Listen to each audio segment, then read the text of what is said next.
अब हम सीधा सीधा चलते हैं मुगल काल में बिहार। भैया मुगल काल के बारे में तो पढ़े, लेकिन मुगल काल में बिहार का क्या कंडीशन था तो पढ़ेंगे। तो भारत में मुगल वंश का संस्थापक कौन था? तो भारत में मुगल वंश का संस्थापक बाबर था, है ना। बाबर ने पानीपत के मैदान में दिल्ली सल्तनत के अंतिम सुल्तान कौन था भाई? इब्राहिम लोदी, इसे बुरी तरह हरा दिया और उसकी हत्या कर किस साम्राज्य की नींव रखी? मुगल साम्राज्य की नींव रखी। तो ये जो पानीपत का जो प्रथम युद्ध हुआ था, ये कब हुआ था? 1526 में हुआ था। 1526 में तो हुआ था, किस डेट को? तो 21 अप्रैल को, मूर्ख दिवस वाला महीना में हुआ था, 21 अप्रैल को हुआ था, ठीक है। अच्छा, अपने साम्राज्य विस्तार के क्रम में बाबर ने किसे बिहार का प्रशासक नियुक्त किया? तो भैया बिहार का प्रशासक जलाल खां को नियुक्त किया। किसने? बाबर ने। जलाल खां किसका पुत्र था? तो जलाल खां मोहम्मद शाह का पुत्र था, है ना। अच्छा, बाबर ने अपना जीवनी भी लिखा था, उस जीवनी का क्या नाम था? तो बाबर ने अपनी जीवनी लिखा था, उस जीवनी का नाम था तुजुक ए बाबरी या बाबरनामा। किस भाषा में लिखा था भाई? तो तुर्की में लिखा था। चलो बाबर का छोड़ो, अब हुमायूं के बारे में देखो। अच्छा, 1532 ईस्वी में हुमायूं ने किस दुर्ग पर पहली बार आक्रमण किया? तो 1532 ईस्वी में हुमायूं ने चुनार दुर्ग पर पहली बार आक्रमण किया, ठीक है ना। अच्छा, तो ये जो बता रहे हो कि भैया 1532 में हुमायूं ने चुनार दुर्ग पर पहली बार आक्रमण किया, तो ये चुनार दुर्ग क्या बिहार से रिलेटेड है? चुनार दुर्ग बिहार में था? तो नहीं, चुनार दुर्ग यूपी के मिर्जापुर में है, ठीक है ना। अब ये बताइए कि बिहार में जो नुहानियों का जो सत्ता का अंत कब प्रारंभ हुआ? किसके आक्रमण से प्रारंभ हुआ? तो बिहार में नुहानियों का सत्ता था, उसका अंत हुमायूं के आक्रमण से ही प्रारंभ हुआ। अच्छा, हुमायूं ने किसे पराजित करके नुहानियों की सत्ता का अंत करने का काम किया? तो हुमायूं ने दोहरा सराय में अफगानों को पराजित किया। किसे पराजित किया? अफगानों को। किस जगह पर? दोहरा सराय में, है ना। और कब? तो 1532 में। अच्छा, तो ये देखिए, नुहानियों के सत्ता का अंत का प्रारंभ तो तब हुआ जब हुमायूं ने दोहर सराय में अफगानों को पराजित किया। लेकिन क्या बिहार को मुगल साम्राज्य में मिला लिया गया इस अफगानियों को पराजित करने से दोहर सराय में? नहीं, वो तो बाद में मिलाया जाएगा, है ना। बंगाल एवं बिहार को मुगल साम्राज्य में कब मिलाया गया? तो भैया 12 मार्च 1576 को मिलाया गया। कब? 1576 को मिलाया गया मुगल साम्राज्य में। किन तीन लोगों ने मिलकर मुगल साम्राज्य में बिहार को मिला लिया? तो टोडरमल, मुजफ्फर खां और हुसैन अली खां। दो खान थे, मुजफ्फर खां और हुसैन अली खां। एक तो मुजफ्फरपुर जान रहे, हो सकता है किसी वजह से हो। टोडरमल, मुजफ्फर खां और हुसैन अली खां, है ना। अच्छा, ये बताओ, बिहार को मुगल साम्राज्य में मिलाने में हुसैन अली खां का हाथ था? हाँ, हुसैन अली खां का हाथ था। मुजफ्फर खां का हाथ था बिहार को मुगल मिलाने में? हाँ था। टोडरमल का हाथ था बिहार को मुगल में मिलाने में? हाँ था। ये तीनों ने मिलकर किसे पराजित किया भाई और बिहार को मुगल में मिला लिया? तो टोडरमल, मुजफ्फर खां और हुसैन अली खान ने मिलकर दाऊद को पराजित किया और बंगाल और बिहार दोनों को मुगल में मिला लिया, ठीक है ना।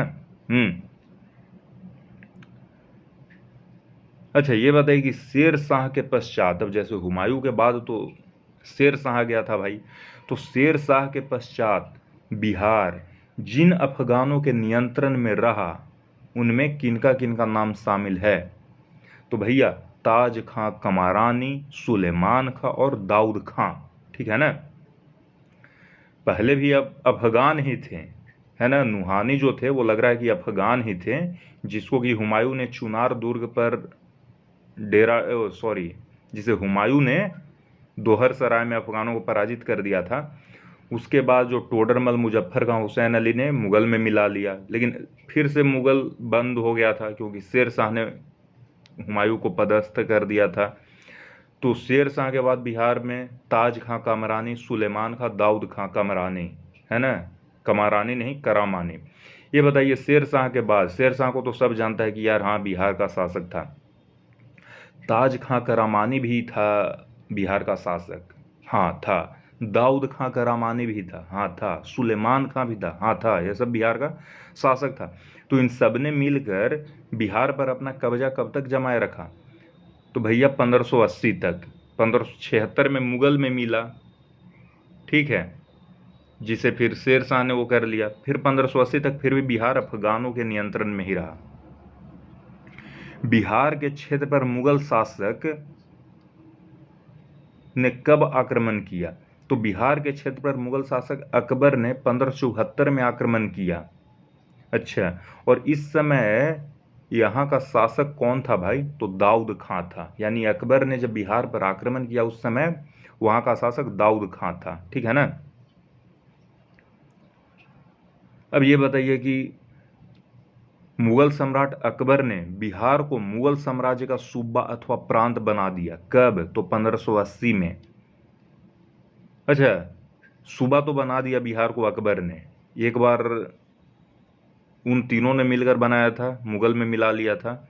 उसके बाद मतलब हुमायूं का ही था, टोडर, मुजफ्फर और हुसैन। उसके बाद अकबर ने बना लिया। तो गवर्नर किसे नियुक्त किया? तो भैया खान ए खानम मुनीम खां को बिहार का गवर्नर नियुक्त किया। मुगलों के अधीन बिहार सूबे को अनेक डैश तथा प्रत्येक सरकार को अनेक डैश में विभक्त किया गया। मुगलों के अधीन बिहार के सूबे को अनेक डैश तथा प्रत्येक सरकार को अनेक परगनों में विभक्त किया गया। यानी कि मुगलों के अधीन बिहार के सूबे को अनेक सरकारों में तथा प्रत्येक सरकार को अनेक परगनों में विभक्त किया गया था, ठीक है ना। आई बात समझ में? हाँ। अकबर के काल में बिहार के प्रमुख सूबेदार या गवर्नर कौन थे भाई? तो सबसे पहला तो खान ए खानम मुनीम खां था, जिसे अकबर ने बनाया था। उसके बाद राजा मान सिंह, उसके बाद सईद खान, उसके बाद मुजफ्फर खान, उसके बाद खान ए आजम मिर्जा अजीज कोका और फिर असद खान। असद खान बिहार के गवर्नर था। किसके काल में? अकबर के काल में। खान ए आजम मिर्जा अजीज कोका किसके काल में बिहार का गवर्नर था? अकबर के काल में। मुजफ्फर खान किसके शासनकाल में बिहार का गवर्नर था? अकबर। सईद खान किसके शासनकाल में बिहार का गवर्नर था? अकबर के। राजा मान सिंह किसके काल में बिहार का गवर्नर था? अकबर के काल में। खान ए खानम मुनीम खां ये तो था ही अकबर के समय में, ठीक है।